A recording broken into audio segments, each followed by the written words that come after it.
Assalamualaikum warahmatullahi wabarakatuh, tuan-tuan dan puan-puan. Selamat datang ke channel saya, Zaid Al-Qudsi. Alhamdulillah, kembali kita bertemu untuk luangkan sedikit masa untuk kita dapat sedikit, insya-Allah sedikit panduan, sedikit perasaan yang tenang, insya-Allah. Di topik kita hari ini, tuan-tuan dan puan-puan, saya nak bercakap tentang desperation.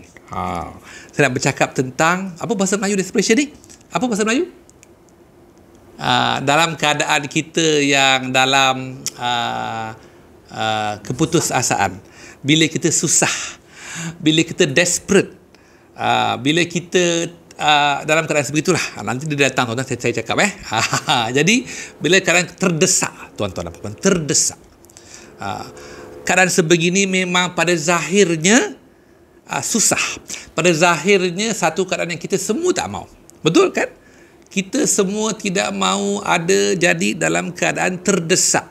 Terdesak kerana kita kehilangan seseorang, ataupun terdesak kerana kita kehilangan kewangan, terdesak kerana apa yang kita inginkan tidak berlaku, terdesak kerana mungkin kita hilang pekerjaan, terdesak kerana mungkin pekerjaan kita nak keluar dan tak tahan. Macam-macam lah tuan-tuan dan puan-puan. Dalam keadaan terdesak ini, seolah-olah dalam keadaan kecemasan ini, setiap daripada kita yang melalui kehidupan akan melalui beberapa bab, beberapa episod.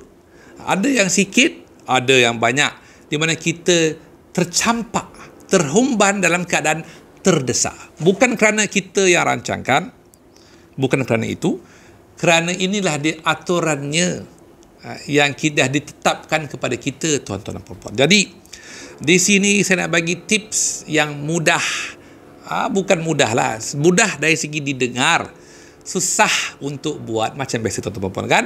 Sedikit sebanyak insya-Allah kalau boleh memberikan sedikit panduan, alhamdulillah. Bila di dalam keadaan terdesak, di dalam keadaan yang selalunya akan inducekan, akan jadikan kita keadaan yang kelam kabut, keadaan yang tak tentu, kacau bilau. Ingat, keadaan terdesak ini membuat kita sebegitu dengan pengetahuan bahawa try to compose yourself, try untuk tenangkan kita punya bahtera yang tengah bergolak-galik ini, tengah tak betul kan. Pasal terdesak kecemasan kan, kita kena cuba. Pasal sebenarnya air kita masih tenang, tuan-tuan dan puan-puan. Perairan kita masih tenang. Cuma kita punya perahu, kita punya boat ni yang macam ni, tuan-tuan dan puan-puan. Jadi bila ini berlaku pertama sekali, cuba tenangkan, cuba bersabar. Memang susah. Hanya dengan agama, amal ibadah, berdoa, berbaca Quran, itu saja boleh steadykan, tuan-tuan dan puan-puan. Hanya itu. Kebanyakan daripada kita, saya faham, saya percaya, mungkin ramai daripada kita yang melalui sebegini. Mungkin ramai, mesti ramai, pasal inilah di kehidupan kan. Kehidupan di akhir zaman ni sebeginilah cara dia. Bila benda berlaku, first steady your shit. Ingat kembali, amal kembali, ibadah kembali, tingkatkan. Cuba. First to do is tenangkan, steadykan kita punya perahu. Nombor satu.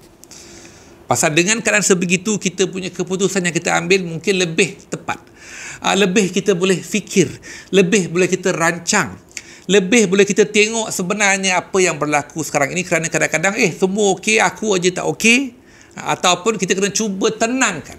Ini tip yang saya nak bagi, susah nak buat, tetapi apa lagi kita boleh buat kalau benda ni berlaku, tuan-tuan. Dengan kita memaksakan, cuba untuk tenangkan kita punya fikiran, steadykan kita punya perahu ni kan, seolah-olah ke atas ke lautan kan.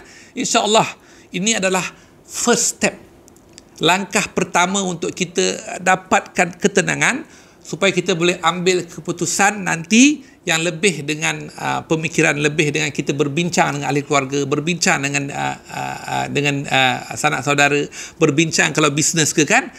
Bisnes pun macam-macam berlaku, relax. Cuba nak relax dalam keadaan yang memang tak boleh relax. Cuba nak relax dalam keadaan yang memang ujian dia untuk bagi kita tak relax.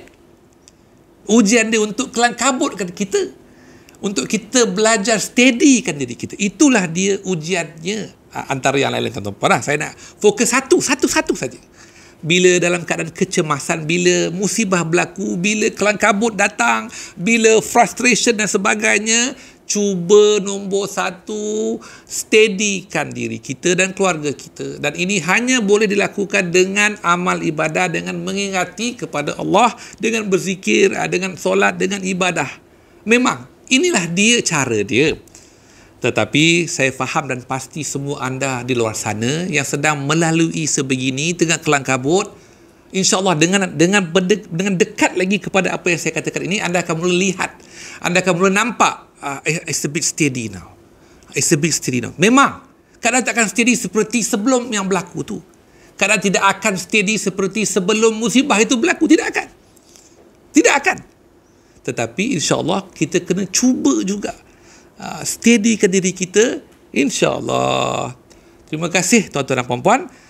Sedikit sebanyak, jangan lupa tengok bawah, boleh scroll, boleh subscribe, tengok video lama. Sehingga kita berjumpa lagi. Assalamualaikum warahmatullahi wabarakatuh.